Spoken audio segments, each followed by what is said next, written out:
Hello दोस्तों, आप सभी का स्वागत है हमारे यूट्यूब चैनल में। और आज आप लोग के लिए लेकर आया हूँ एक क्वेश्चन जो है ना, एक मज़ेदार क्वेश्चन। चलिए देखते हैं क्वेश्चन जो है वो कैसा है। तो यहाँ पे देखेंगे कि बोला एक स्कूल ग्रुप एक जैसी 3 बसें भाड़े पे लेता है, ठीक है, ओके। और 4/5 सीटें घेरता है और 1/4 यात्री के चले जाने के बाद शेष यात्री केवल 2 बसें इस्तेमाल कर पाते हैं, ठीक है। अब 2 बसों में घेरी जाने वाली सीटों की भिन्न जो होगी वो क्या होगी, हमसे पूछ रखा है। चलिए यहाँ पे हम लोग 2 कॉन्सेप्ट यूज करेंगे, ठीक है।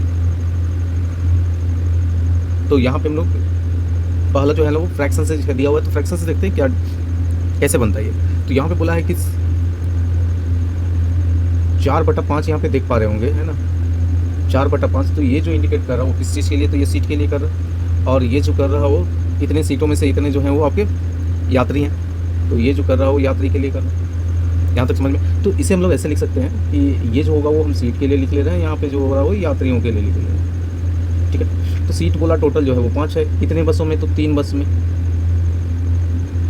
चलो ठीक है। और यात्री जो है वो 4 में है, ठीक है। यहाँ पे बोला 1/4 यात्री जो है वो चले जाते हैं, तो 4 में अगर 1/4 जाएंगे, ठीक है, तो 1/4 यानी, तो देख सकते हैं इसमें से माइनस कितना हो जाएगा, तो ये कट गया, यानी बचा कितना, 1।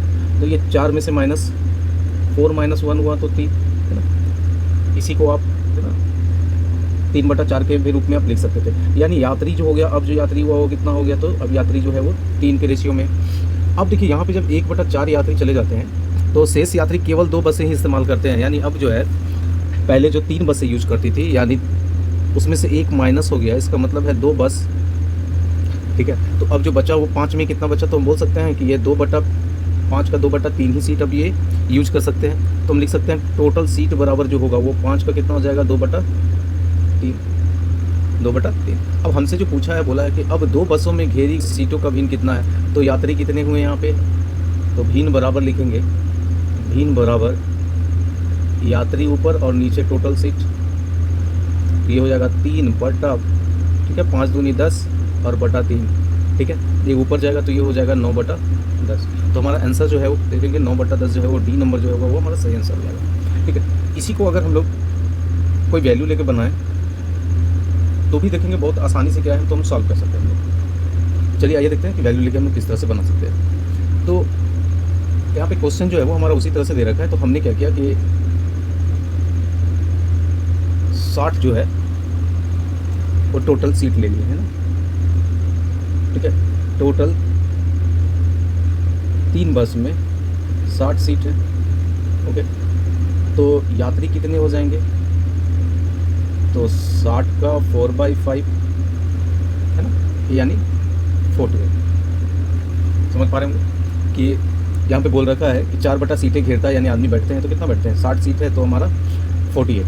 अब क्या बोला है यहाँ पे कि 1/4 यात्री चले जाते हैं। 1/4 का मतलब कितना हुआ, तो ठीक है, थोड़ा डिटेल में समझते हैं। तो इसका 1/4 इसका मतलब है कि शेष जो है वो कितने हो गए। अगर कोई 1/4 जाएगा तो, है ना, 1/4 यानी बचा हुआ जो होगा वो 3/4 है तब तो, है ना। तो हम लिख सकते हैं 48 का 3/4 वैल्यू कितना हो जाएगा, तो 12 तिहाई 36, है ना। ये जो है वो 36 यात्री होगा। अब यहाँ पे देखेंगे कि 3 बस में से 1 बस जो है वो आपका बाहर कर दिया जा रहा है, सिर्फ 2 बस इस्तेमाल किया जा रहा है। 3 बस में अगर 60 सीट की बात कर रहे हैं तो 2 बस में कितनी सीटें होंगी, तो 2 बस में सिर्फ 40 सीटें होंगी, है ना। 3 में अगर, तो आप काट के देखेंगे, 1 में 20 तो 2 में 40 सीटें होंगी। तो यहाँ पे अगर इसे लिखेंगे तो भिन्न बराबर 36 यात्री किस में, 40 में काट देंगे अगर, तो ये हो जाएगा 9/10, है ना। तो इससे भी आप आसानी से आंसर निकाल सकते हैं। चलिए, दोनों ही अगर कॉन्सेप्ट अच्छे लगे हो तो लाइक करें, सब्सक्राइब करें और शेयर भी कीजिए, और आपके लिए जिससे कि, है ना, अच्छे अच्छे क्वेश्चन ला सकें। मिलते हैं नेक्स्ट वीडियो में, तब तक के लिए धन्यवाद।